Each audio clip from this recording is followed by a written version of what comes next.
So, earlier I told you that carefully defining a business problem can ultimately save time, money, and resources. All of this is achieved through structured thinking.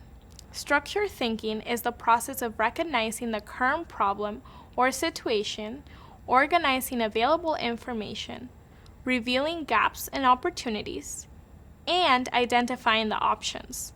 In other words, it's a way of being super prepared. It's having a clear list of what you are expected to deliver, a timeline for major tasks and activities, and checkpoints so the team knows you're making progress. In this video, we'll look at how structured thinking helps us save time and effort, but also makes our job as data analysts easier because it allows us to better understand the work we are doing. In the business world, it's common for teams to spend hours of valuable time trying to solve an important problem, only to end up back where they started. Not only is the initial problem not resolved, but they've spent hours not resolving it. This outcome negatively affects you, your team, and the organization as a whole. But it can usually be prevented. Many times, the situation is a result of not fully understanding the issue. Structured thinking will help you understand problems at a high level so that you can identify areas that need deeper investigation and understanding. The starting place for structured thinking is the problem domain, which you might have remembered from earlier. Once you know the specific area of analysis, you can set your base and lay out all your requirements and hypotheses before you start investigating. With a solid base in place, you'll be ready to deal with any obstacles that come up.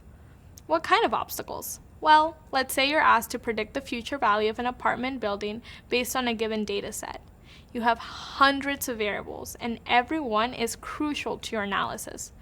But what if one variable accidentally gets left out, like square footage, for example? You'd have to go back and redo all your hard work.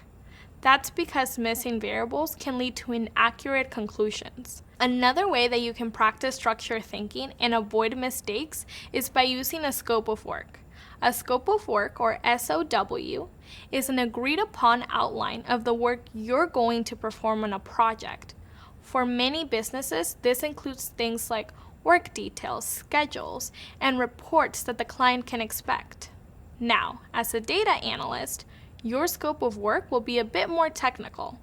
It'll include those basic items we just mentioned, but you'll also focus on things like data preparation, validation, analysis of quantitative and qualitative data sets, initial results, and maybe even some visuals to really get the point across. Let's bring a scope of work to life with a simple example. Say a couple has hired a wedding planner. We'll focus on just one task, the wedding invitations.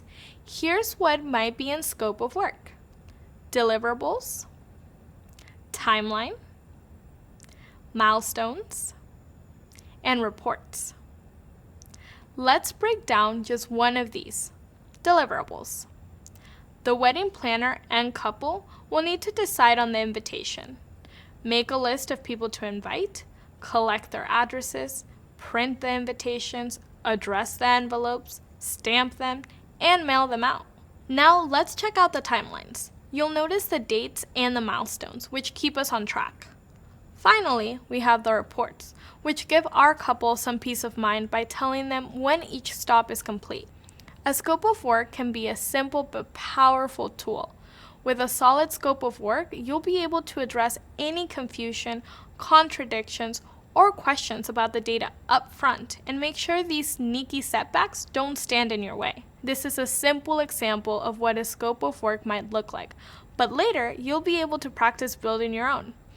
Next up in our scope, we'll check out setbacks from a different angle by learning the importance of contextualizing data and avoiding bias.